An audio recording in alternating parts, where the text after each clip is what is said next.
Di pinggir sebuah kota kecil yang nyaris terlupakan, berdiri sebuah bangunan tua, sunyi, lapuk, dan menyimpan rahasia kelam di balik tembok-temboknya. Warga menyebutnya pabrik bekas pembantaian. Tempat di mana waktu seolah berhenti, dan bisikan masa lalu masih menggema hingga kini. Tak ada yang berani mendekat setelah matahari tenggelam. Konon, para pekerja yang pernah ada di sana, tak pernah benar-benar pergi. Dan malam ini, 3 sahabat nekat menembus larangan, mencari kebenaran di balik legenda. Namun mereka lupa satu hal, beberapa pintu tidak seharusnya dibuka. Malam itu, langit gelap tanpa bintang. 3 sahabat, Ardi, Mira, dan Eko, berdiri di depan gerbang berkarat yang menganga seperti rahang binatang lapar. Ardi, pemuda berani yang kerap dianggap nekat, tersenyum tipis sambil menggenggam senter. "Ayo, sebelum kita ciut," ucapnya enteng. Mira menatap gedung itu dengan mata penuh selidik. Ia penggemar berat kasus kriminal dan sudah lama menyimpan ketertarikan pada tempat ini. Pabrik ini punya sejarah berdarah. Ada dokumen tentang pekerja yang menghilang, tapi tak pernah diusut, katanya lirih. Eko, yang berdiri paling belakang, tampak ragu. "Apa kita yakin mau masuk? Ini bukan cuma bangunan tua." "Tepat, karena itulah kita harus tahu apa yang sebenarnya terjadi," potong Mira. Dengan napas tertahan, mereka melangkah masuk. Udara di dalam pabrik jauh lebih dingin. Debu menari di udara, dan lantai beton yang retak-retak seakan menyimpan bisikan masa lalu. Dinding-dindingnya lembab, dipenuhi lumut dan noda gelap seperti bekas darah yang menolak mengering. Suara derit dari logam tua dan langkah kaki mereka menggema, menciptakan ilusi bahwa mereka tak sendirian.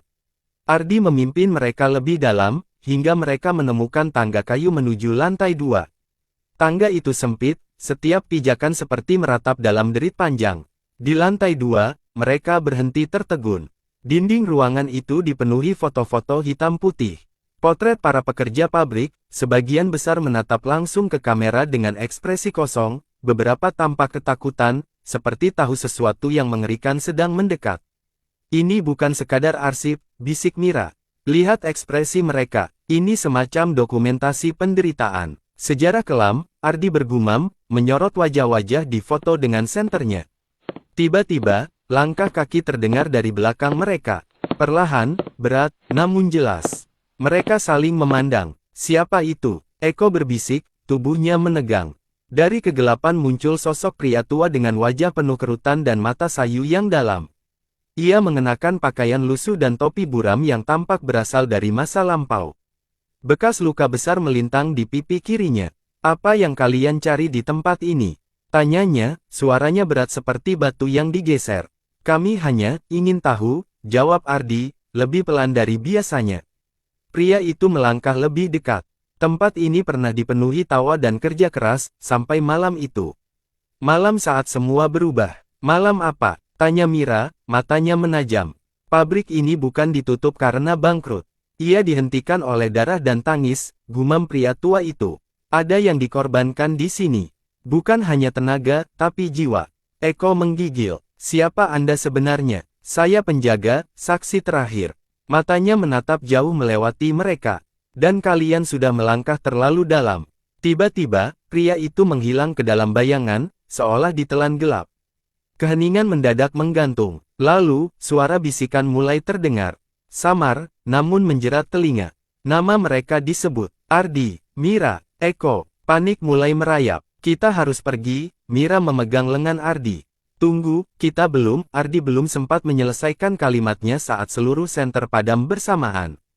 "Gelap total, senterku mati," teriak Eko. Mereka mulai bergerak panik, tangan meraba dinding. Derit logam kini lebih keras, seolah dinding itu sendiri hidup.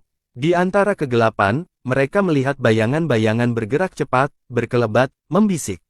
Ardi merasa tengkuknya seperti dihembus nafas dingin. Saat ia menoleh, ia melihat mata merah menyala menatapnya dari balik celah mesin tua. Mira menjerit. Sosok hitam tinggi muncul di lorong. Wajahnya kabur, namun tangan-tangannya memanjang ke arah mereka. "Ayo lari!" teriak Eko. Mereka berlari ke arah tangga, tapi kayu itu mulai runtuh, papan-papannya patah dengan suara seperti jeritan. Mereka melompat, jatuh ke lantai bawah. Lutut Ardi tergores, tapi adrenalin membungkam rasa sakit. Akhirnya mereka menemukan jalan keluar. Saat pintu terbuka dan cahaya bulan menyentuh kulit mereka, keheningan menyambut, seolah semua teror tadi hanya ilusi. Mereka berdiri di luar, terengah-engah, pakaian robek, dan wajah pucat. Kita barusan, Mira tak sanggup menyelesaikan kalimatnya. Kita tidak boleh kembali ke sana, ujar Eko tegas. Dan kita tidak boleh biarkan siapapun masuk lagi. Saat mereka menjauh, Ardi menoleh sekali lagi.